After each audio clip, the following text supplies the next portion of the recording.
बिस्मिल्लाहिर्रहमानिर्रहीम। अस्सलाम वालेकुम काश्तकार भाइयों, गन्ने की फसल के अंदर रत्ता रोग की बीमारी, जिसे इंग्लिश के अंदर है ड्रॉट कहा जाता है, एक बहुत ही खतरनाक किस्म की बीमारी है जो हमारी पैदावार का तकरीबन 80% तक नुकसान कर सकती है।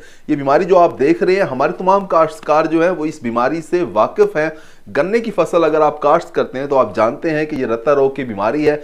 इस बीमारी को हम किस तरीके से अपने खेतों के अंदर कंट्रोल कर सकते हैं, इसके बारे में आज हम बात कर रहे होंगे। अगर आपने हमारे चैनल सब्सक्राइब नहीं किया, चैनल को फौरन सब्सक्राइब कर दें, साथ में बेल के बटन को दबा दें ताकि फसलों के मुतालिक हम जितनी वीडियो बना रहे होते हैं वो आपको बर वक्त मिल सकें। काश्तकार रत्ता रोग की बीमारी एक फंगस से फैलने वाली बीमारी है जिसके जरासीम जमीन के अंदर होते हैं। जमीनी रास्ते से ये तेजी के साथ फैल रही होती है। अगर ये बीमारी आपके खेत के अंदर आ जाए तो इसे कंट्रोल करना बहुत ही मुश्किल होता है। काश्तकार इस बीमारी के अंदर होता क्या है कि पौधा जो है ऊपर से उसके पत्ते सूखना शुरू हो जाते हैं, पत्ते सूखते जाते हैं, उसके बाद फिर गन्ना सूखना शुरू हो जाता है, यहां तक कि पूरा का पूरा गन्ना ही सूख जाता है। जिससे होता क्या है कि चीनी की पैदावार भी कम हो जाती है। शुगर मिल मालिकान भी इस बीमारी की वजह से बहुत ज्यादा परेशान नजर आते हैं। गन्ने का वजन कम हो जाता है। अगर आप गन्ने को चीर के देखोगे तो अंदर से आपको पोरियों का जो गुदा है वो लाल रंग का, सुर्ख रंग का आपको नजर आ रहा होता है। इसके अलावा अगर आप पत्तों को देखोगे तो पत्तों की दरमियान वाली जो रग है उसके ऊपर आपको लाल रंग के, सुर्ख रंग के दाग धब्बे नजर आ रहे होंगे। काश्तकार ये रत्ता रोग की बीमारी है। ये बारिशों के मौसम के बाद यानी जुलाई, अगस्त, सितंबर के अंदर हमारे खेतों के अंदर बहुत ज्यादा नजर आ रही होती है। उस वक्त क्योंकि हमारी फसल का कद भी ज्यादा हो जाता है तो स्प्रे करना बहुत ही मुश्किल होता है। और अगर आप किसी भी तरीके से स्प्रे कर भी लें तब भी आप इस बीमारी को स्प्रे के जरिए को अच्छी तरह से कंट्रोल नहीं कर सकते।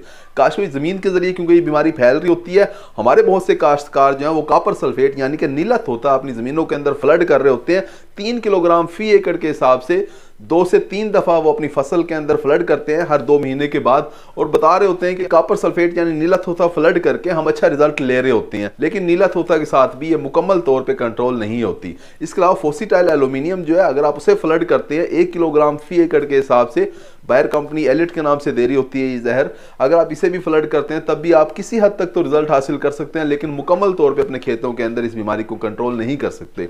तो क्या वजह है, कौन सा तरीका है कि हम इस बीमारी को मुकम्मल तौर पे कंट्रोल कर सकते हैं? वीडियो आज बनाने का मकसद ही ये है। हालांकि इस वक्त ये बीमारी जो है हमारे खेतों के अंदर मौजूद नहीं है, लेकिन क्योंकि हमारे काश्तकार जो गन्ने की फसल काश्त करते हैं वो फरवरी के महीने के अंदर भी बाहरी फसल काश्त कर रहे होंगे, उन्हें मैं ये बताना चाहता हूँ कि अगर आप इस बीमारी से बचना चाहते हैं तो आपको चाहिए कि आप सेहतमंद बीज जो है वो काश्त करें। आपको चाहिए कि आप सेहतमंद वैरायटी, ऐसी वैरायटी कवाद की जिसके ऊपर ये बीमारी नहीं आती, वो वैरायटी काश्त करें। या आप बीज जो ले रहे हैं वो ऐसे खेत से हासिल करें जिस खेत के अंदर इस बीमारी का हमला ना हो। अगर आपने बीमार खेत से बीज लेकर काश्त कर दिया तो फिर आप इस बीमारी को कंट्रोल नहीं कर सकते। काश्त इसके अलावा आपने मुढ़ी फसल से बीज नहीं रखना। एहतियात के तौर पे आप ये भी कर सकते हैं कि जब आप बीज बना लेते हैं तो बीज को किसी फंजीसाइड के अंदर भिगो के काश्त करें। इसका तरीका ये होता है कि थायोफिनेट मिथाइल जहर आप ले लें, फंजीसाइड थायोफिनेट मिथाइल 2 ग्राम फी लीटर के हिसाब से एक महलूल तैयार कर ले, बीज को 5 से 10 मिनट के लिए उसके अंदर भिगो के उसके बाद फिर आप खेत के अंदर काश्त करेंगे तो किसी हद तक आप इस तरीके से भी बीमारी से बच जाएंगे। इसके अलावा जब आप बीज लेकर आते हैं अपने खेतों के अंदर काश्त करने के लिए, अगर आपको एक बीज या एक टुकड़ा, एक गन्ना भी आपको इस तरह का नजर आता है जो कि अंदर से सुर्ख है, तो आपको चाहिए कि आप उस गन्ने को अलहदा कर दें। काश्त, उम्मीद है कि वीडियो आपको समझ आ गई होगी और गन्ने का सेहतमंद बीज काश्त करके आप इस रत्ता रोग बीमारी से भी अपने खेत को बचा लेंगे। अपना ख्याल रखिएगा। अल्लाह हाफिज।